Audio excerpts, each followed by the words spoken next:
Et tout le monde est le bienvenu dans la chaîne aujourd'hui. Nous plongeons dans un sujet qui est souvent discuté à huis clos, mais qui est crucial pour construire une relation saine et intime qui est vraie. Nous parlons de la façon de vraiment plaire à une femme au lit. Donc si vous cherchez à pimenter les choses ou je veux simplement mieux comprendre comment faire en sorte que votre partenaire se sente incroyable, vous êtes au bon endroit. Mais avant de plonger, rappelez-vous que chaque femme est différente. Il n'y a pas d'approche unique de l'intimité et la communication est toujours la clé maintenant. Allons-y une préparation de terrain pour l'intimité, d'abord les choses en créant d'abord une atmosphère où votre partenaire se sent à l'aise et détendu et le plaisir essentiel ne commence pas dans la chambre. Cela commence par la façon dont vous lui faites sentir la mise en place de l'ambiance et plus que simplement allumer des bougies ou mettre de la musique romantique, sûr que ces choses aident. Mais ce qui compte vraiment, c'est la connexion émotionnelle et le réconfort avant de sauter dans le toucher physique, passant un certain temps à construire un sentiment de confiance et d'intimité. Le plaisir physique est profondément lié au plaisir émotionnel. Alors écoutez, elle la fait se sentir valorisée et être pleinement présente dans le moment de la section 2 préliminaire de la section 2, où la magie commence maintenant quand il s'agit de plaire à une femme au lit. Des préliminaires, la faire se sentir à l'aise et détendue avant beaucoup plus intense. Commencez par vous concentrer sur ce que j'appelle l'expérience complète du corps. Les zones érogènes d'une femme s'étendent bien au-delà des zones évidentes. Son cou, ses oreilles, ses cuisses et son bas du dos sont tous super sensibles, alors ne vous précipitez pas. Les taquineries sont essentielles. Des touches et des baisers lents et doux peuvent renforcer l'anticipation. Pensez Y comme un feu lent. Chaque touche douce ajoute du carburant, ce qui lui fait plus de désir de croître. Section 3. Le pouvoir de communication maintenant. C'est quelque chose qui est souvent négligé, la communication. Pour vraiment comprendre comment plaire à votre partenaire, vous devez poser les bonnes questions. Qu'est-ce qu'elle aime? Qu'est-ce qu'elle n'aime pas?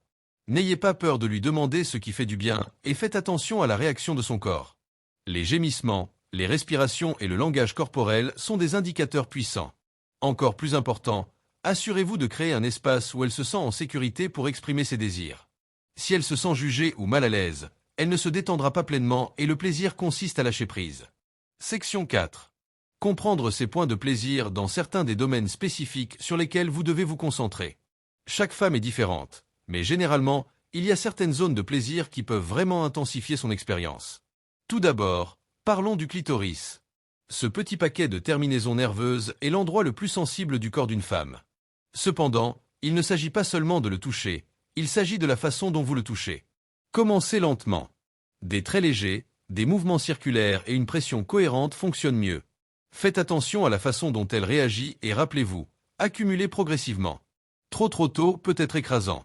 Une autre zone clé est le point G, situé à environ 2 à 3 pouces à l'intérieur de la paroi avant du vagin. La stimulation ici peut conduire à un plaisir intense. Mais encore une fois, il s'agit d'être doux et réactif à ces réactions. Section 5. Rythme et rythme, la clé d'un plaisir durable. L'une des plus grandes erreurs que les gens commettent est de se précipiter sur le sexe.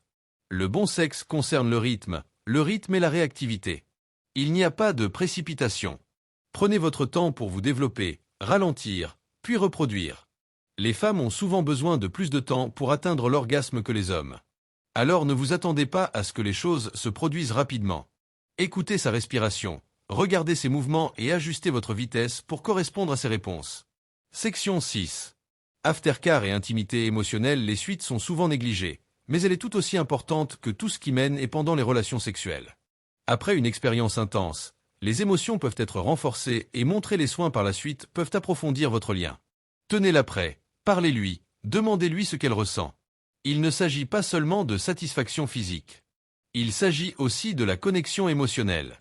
Être un grand amoureux n'est pas seulement une technique. Il s'agit de soins, d'attention et de création d'un espace sûr où les deux partenaires peuvent se sentir aimés et appréciés.